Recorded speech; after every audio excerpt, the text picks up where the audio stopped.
Welcome back to the channel today. We are finishing up part 2 of the Monday Night War Series 2. We have Big Sexy Kevin Nash and we have the Fake Diesel. Now, one of my favorite things is that whenever I saw Diesel come out, I knew that I had to start watching WCW.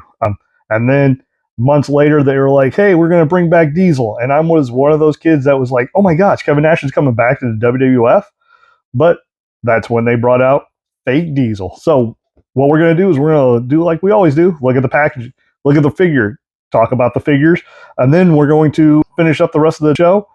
And then tomorrow what we'll do is we will build the figure, which is going to be Teddy Long, referee Teddy Long, and then we are going to rank the figures by themselves. All right.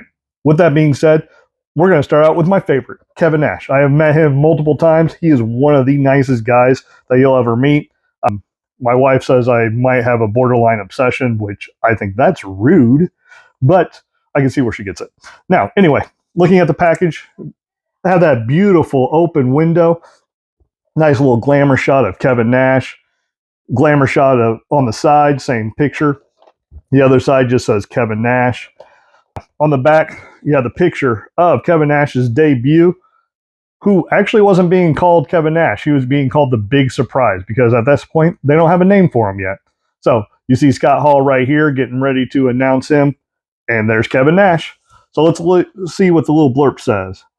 Scott Hall revealed his big surprise at the WCW Nitro announcer's desk when Big Kev showed up to ask Eric Bischoff, so this is where the big boys play, huh?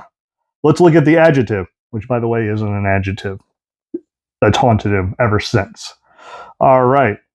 So he's being billed at 6'10", weighing 298 pounds, and his finishing maneuver is the jackknife powerbomb. Let's open this bad boy up. Oh, now that we got him out of the package, one of the things I love about this series is they are going with a deep, deep cut, right? This is a very plain Jane Kevin Nash, just black pants, black shirt, hat. But one of the cool things I love about it is, boom. Oh my God, what happened to his hair? What happened to his head? Now, we got regular promo Kevin Nash. So, I mean, this is a 2-in-1 figure. Actually, if you really want to go crazy and want to really fix him up, you can actually have him kind of look like Arn Anderson when he did the Four Horsemen promo, where it was him and the rest of the NWO making fun of the Four Horsemen, Arn Anderson retiring. That didn't go over very well. Apparently, later on in life, Arn Anderson hit him really hard with like a crowbar or something and practically broke one of his ribs as a receipt. And for those of you who don't know what a receipt means that he hit him as hard as he possibly could to kind of remind him, hey, I didn't forget about that. So, once again, going back to this figure that we have right now, this is, like I said, just a black shirt. Open it up. You can have him without his shirt on. You can switch it up. Does come with the microphone. They tried to be as detailed as possible with the watch also. So, I mean, not a whole lot to this. The only thing that's really kind of cool, like I said, is the taking off of the hat hair and all that kind of stuff. Now, I do like this because I am a big Kevin Nash fan, and I'm glad that they still did it because it does capture a moment in history and a moment in time. So, now, with him, let's go ahead and start looking at Fake Diesel. Now, Fake Diesel is going to be about the same. It's going to have that big open glamour shot and the big window showing it. Got the picture right there. Now, rumor has it, this is what Kevin Nash has said multiple times. When they announced that Diesel and Razor Ramon were going to come back to WWF, they thought that Kevin Nash and Scott Hall literally were going to be at that show. So as the night progressed, the night that they're supposed to be unveiling these two new people, Scott Hall and Kevin Nash are literally sitting right next to executives. They just signed a brand new contract, making even more money than they had before. And then whenever Fake Razor and Fake Diesel came out, they went, we told you. So I think that's funny. But it just goes to show that what WWE was trying to do at the time was trying to say that, hey, we can plug somebody else into the exact same character and still have the same effect. Unfortunately, it blew up in their face. Nobody bought it.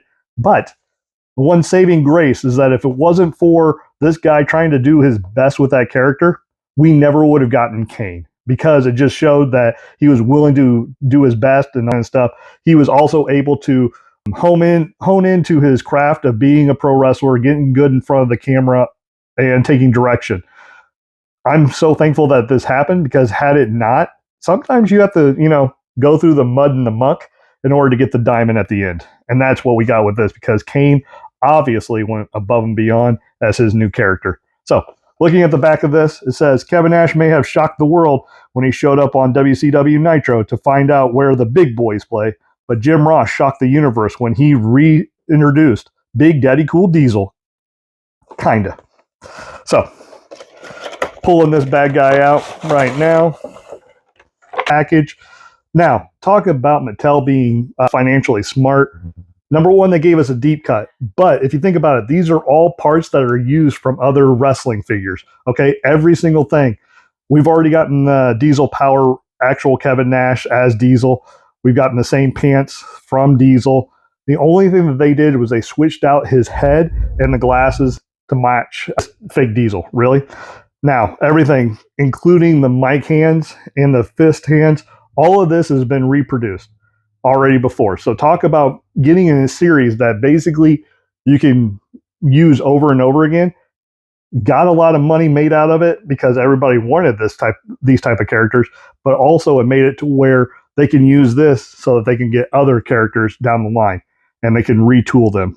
Looking at it, kind of like with the Nash, kind of like with all the other Elite figures, you have the double jointed knees and the elbows, so you can get the most articulation out of it.